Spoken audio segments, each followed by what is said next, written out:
Hey everyone, my name is Amanda. If you're new here, welcome. And if you aren't new here, welcome back. Long time no see.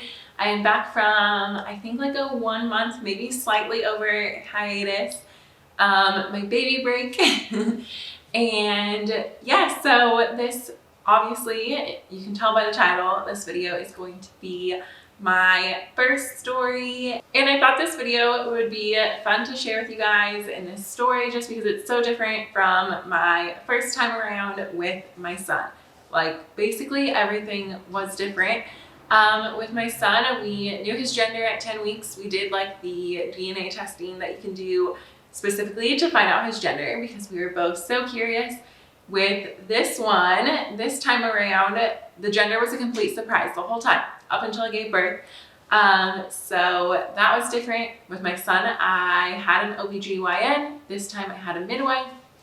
With my son, I got induced, and because he was a larger baby, and the OBGYN just kind of had me scared about my body's ability to give birth to a larger baby. But yeah, so, and this time I obviously didn't get induced doing home birth, and I didn't have an epidural, obviously, at home, or any of those things. So it was just so different, and I thought I would share it with you guys. Okay, before we hop into my home birth story, don't forget to subscribe if you haven't already, and give this video a thumbs up. Okay, let's hop in.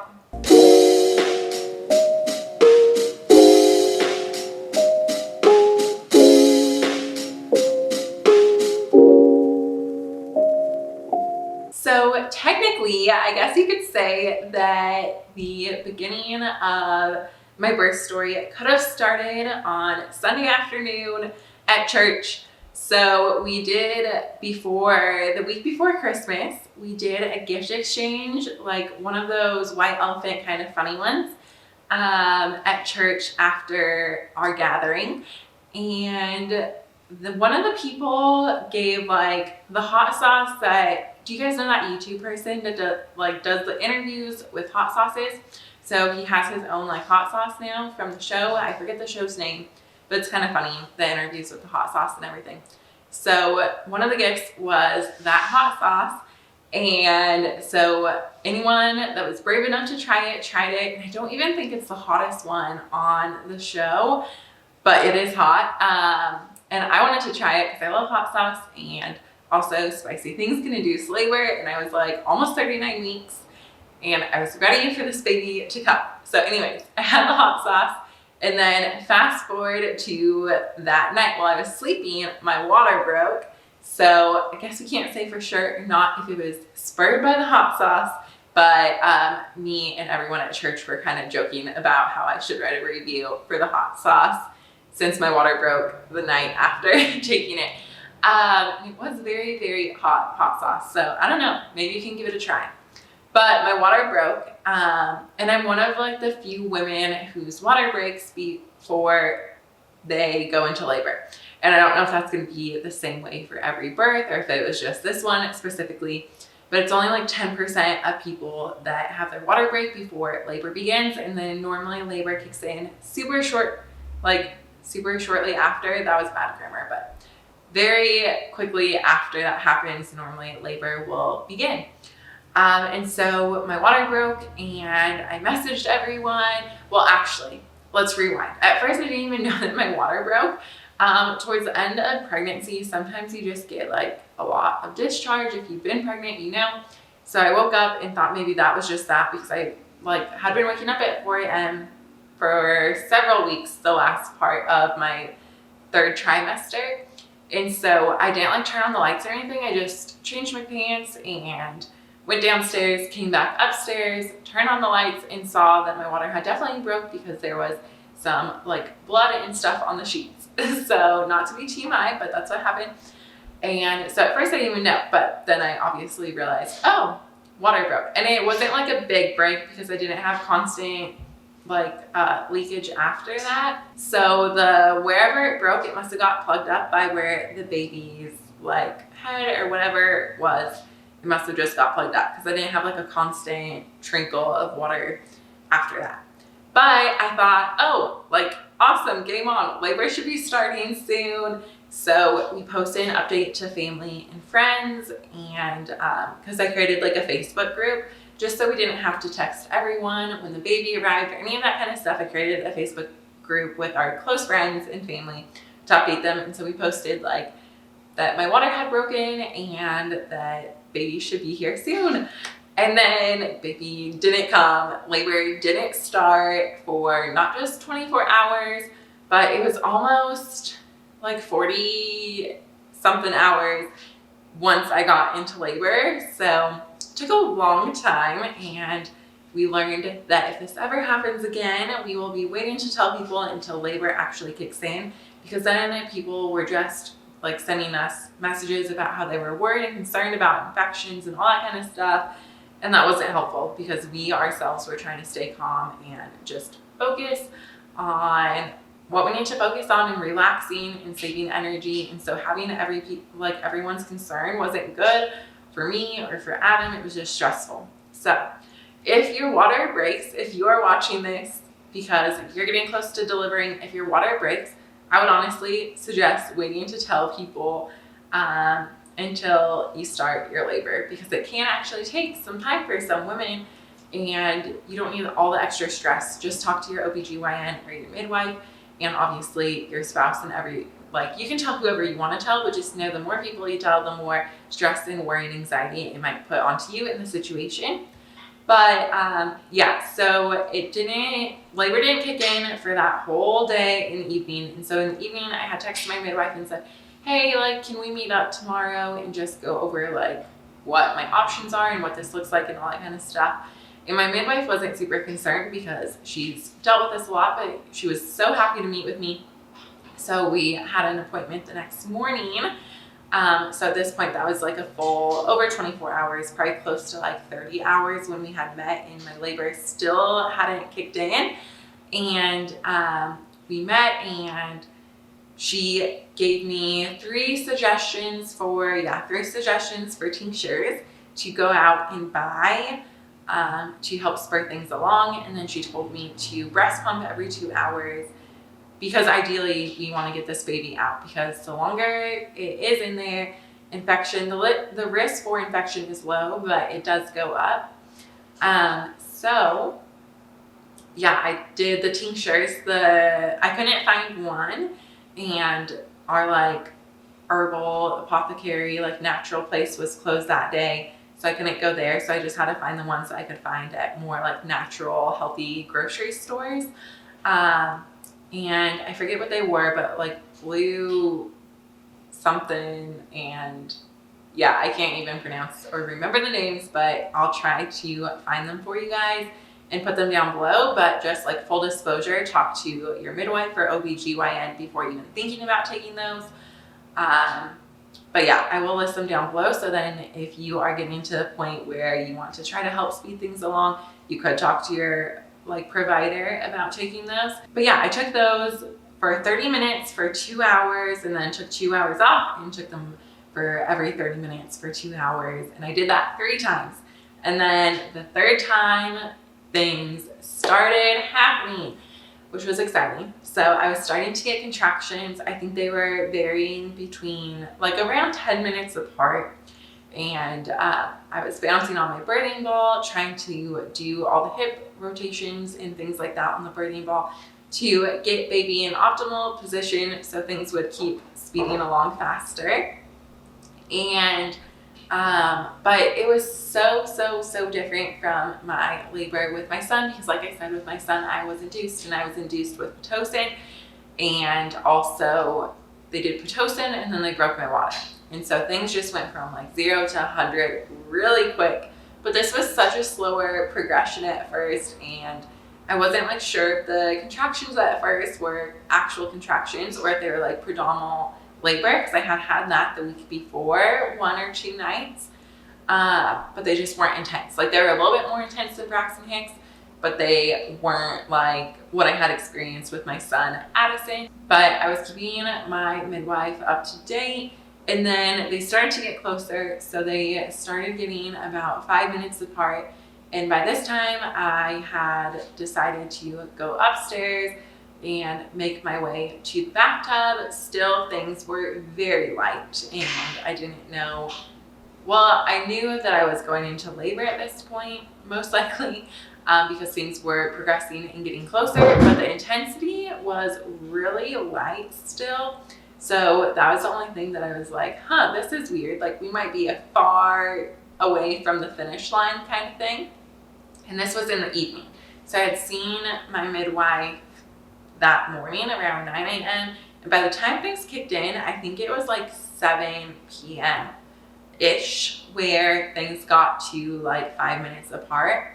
So it took a while for things to kick in, and we had my mom watch Addison all throughout the day in case I was gonna go into labor, but we ended up having her take him here for the night because his bedtime's 7 p.m.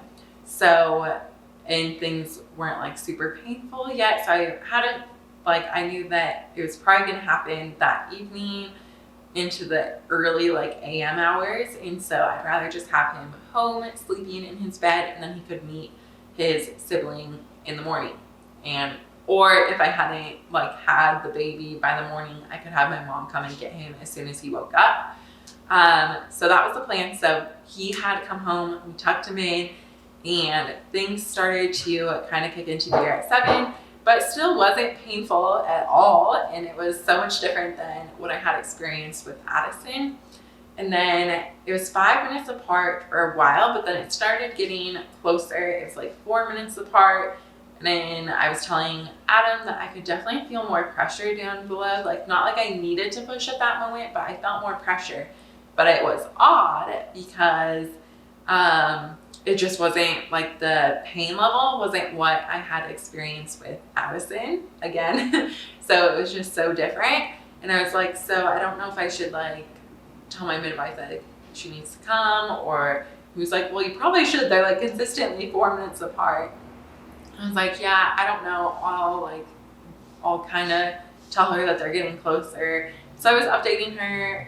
They were like 4 or 5 minutes apart. And she was like, okay, text me back in an hour with an update. And about 20 minutes later, they had been 3 minutes apart for like 2 or 3 times. So I finally texted her that they were 3 minutes apart for the last few times. But I let her know the pain still wasn't what I had experienced with my son Addison when I was induced. And I had experienced that pain with him for several hours and had no progress. Like, I was just 3 centimeters for like 4 hours, experiencing back-to-back contractions that were really intense for several hours with no progress in my dilation. So I thought like that I was like, I wasn't sure if I needed to have her come right away, because even though they were close when I was induced, they were very close. They were only like a minute or 2 apart, and they were a minute or minute and a half long, and they were so intense, and I had made no progress that way for a really long time until I got my epidural, and then I made all the progress in like an hour. So I texted her and kind of told her that. I was like, they're 3 minutes apart, but the intensity is not what I experienced my first time around. But she was like, okay, I'm on my way. They're 3 minutes apart. So she lives an hour away. By the time she got here, the intensity had definitely raised, and it felt like I was getting really close to needing to push. Like, the urge was definitely there, but it wasn't like something that I couldn't control. So, and they were really intense. And by the time she got here, I had made my way out of the bathtub and on to my bed, and like getting prepared for home birth, I read the Bradley method. I think I either mentioned that on Instagram or a different YouTube video, but it was recommended to me by some mamas who have a lot of children, and also Farmhouse on Boone uses that method as well, I figured out from watching one of her recent birthing stories. And she actually explained her most recent birthing story as not necessarily painful. So like a pain-free birth, basically. And she used that method. And then, so that's the method I use. It was recommended to me by several mamas who have a lot of children. And so in that book, there is a birthing position that you do on your bed. You're like propped up by a ton of pillows and you lay in a very certain way through contractions so you can relax and all your muscles can be relaxed. And so as soon as my contractions started getting intense to the point where I couldn't talk through them because I really had to focus on relaxing, I had made my way out of the tub, and it was probably like 20 or 30 minutes before my midwife came, because it was like, took her an hour to get there after I had texted her, and it was probably halfway into that where I made my way out of the tub and onto the bed. And at this point, it must have been like 10 o'clock at night, because we ended up having a baby at 11 or so, and it was within the hour that she got there, or like 30 minutes after she got there, that I was pushing. So I definitely texted her at the right time, and thank goodness that Adam talked me into texting her, even though when I had texted her and I was 3 minutes apart, I wasn't experiencing the level of intensity that I was expecting. The intensity kicked in really fast, and once it kicked in, it was just go time. So she got here, and I told her, I think I need to push soon. And so I had her check me, and I was 8.5 centimeters dilated. So I was definitely close to needing to push. She said, just your body knows what to do, but try to wait a little while because you are at 8.5 centimeters. So it was about, I don't know how much longer after that, but several contractions after that, until I was like definitely at the I needed to push point. But I had stayed in that position on the bed through almost all the intense contractions. I forget why, but there was a moment where I needed to get off the bed for some reason, and maybe it was to help find something. I'm really not sure, but I ended up having one of my contractions off the bed in a squatting position, and it was terrible. So I highly recommend looking into the Bradley method, because just being in a position where you're able to try to relax through the contractions makes 100% of a difference.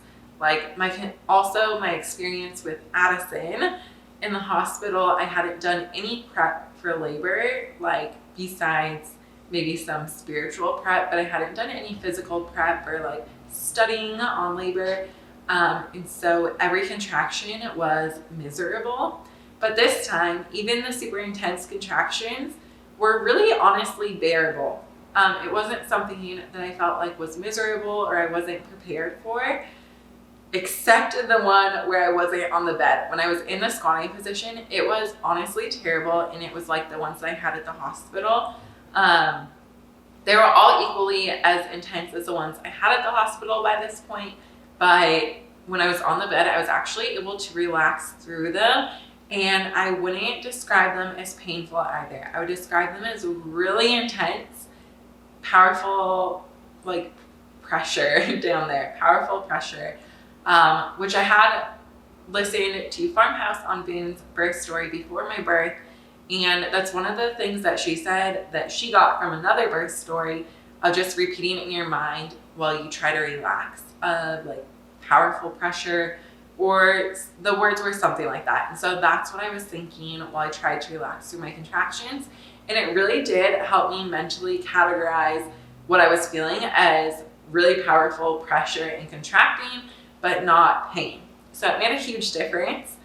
Highly recommend Bradley method and listening to positive birth stories, Farmhouse on the Boone, and then she recommended one, so listening to the one that she recommended. Highly recommend doing things like that if you're prepping for labor, because it made such a big difference this time around when I was feeling the really intense contractions.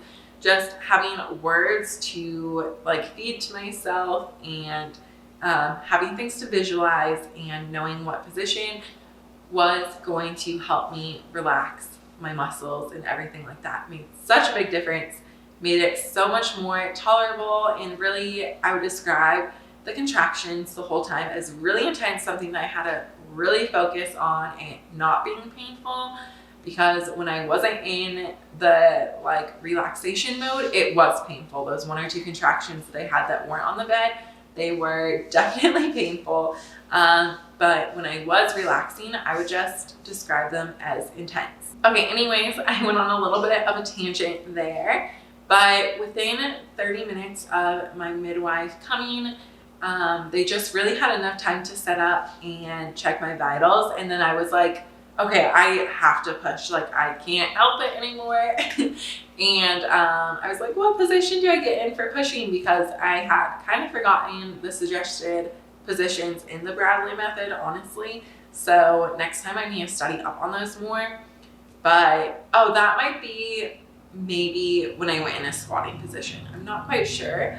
But Adam had gotten advice from one of his friends that has tons of children and just like a position that his wife liked to birth, like do the pushing. So we tried that out. That's what I stuck with this time, because once I got in a position, I was just staying in that position. It worked for me. I didn't have to push that long. I can't say that I liked it. I don't have experience testing out other ones besides, I guess, what I tested out when I was on an epidural, but then that was a completely different experience, obviously. But it was basically propped up with pillows. My husband was behind me, and then I was in front of him, and he had his hands on my hips, kind of trying to help relieve some of that pressure. But I think it wasn't the best position for him to be in to actually like put a lot of pressure on my hips. So next time I might have him try something else. I don't know, we'll see. But I'm not sure if that was the Bradley method way for pushing or not. I mean, they kind of give you several things that you can do to help push if the baby's stuck in a certain position. But then I know that they have like 1 or 2 suggestions for pushing, and I'm not sure if that was that or not. But that's just what we did. And I felt like I pushed forever. That was the part that I would say pushing is the part that felt more than just super intense. Like that part was painful. And I really wish I could have like stopped and taken a breather, like in between contractions, you know, you get some rest. But the pushing just felt like, the only way I can explain it is like when you have to throw up, you can't help, like your body's just gonna throw up. You can't stop that, like that reflex of throwing up. So that's how pushing was. Like, even though I wanted a break, like my body was just going to do it no matter what.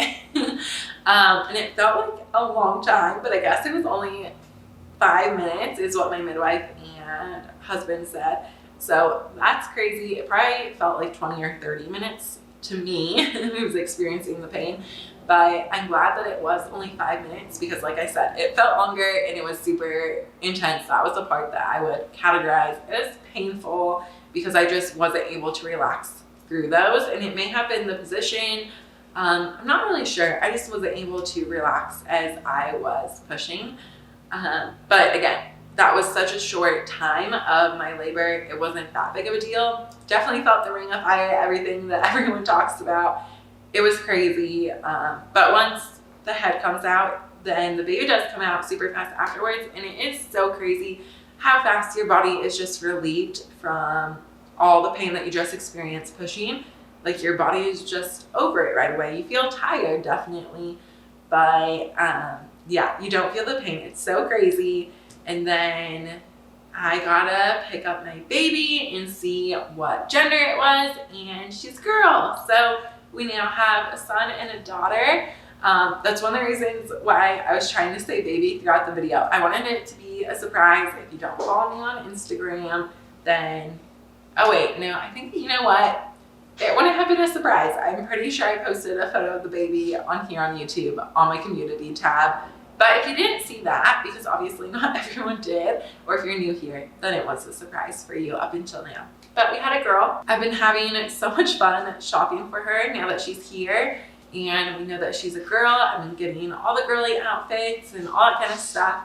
And it's been really, really nice. The transition from 1 to 2 children has been easier for us than the transition from 0 to 1. I just feel like our communication is a lot better and expectations and all that kind of stuff. So it's been easier, even though sleep and stuff is still very, very iffy. Some nights she'll do 2 to 3 hour stretches, and then some nights she won't sleep at all unless she's on us because she's been having some gassy issues recently.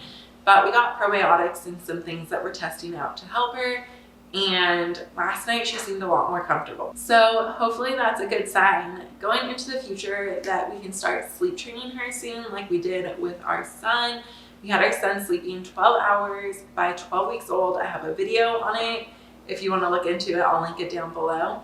But we plan to do the same thing with her, but we obviously want to make sure that she's comfortable before we start trying to sleep train her, because otherwise she's just going to be crying all night, not going to be able to fall asleep. We're not going to sleep. We want to make sure that she's in a really good position of comfort, so we know that her crying isn't because of pain, but if she stays awake, it's because she wants to eat and all that kind of stuff. So that is that, but that is my birth story. And we had her on December 21st, 21 at 38 weeks and 6 days.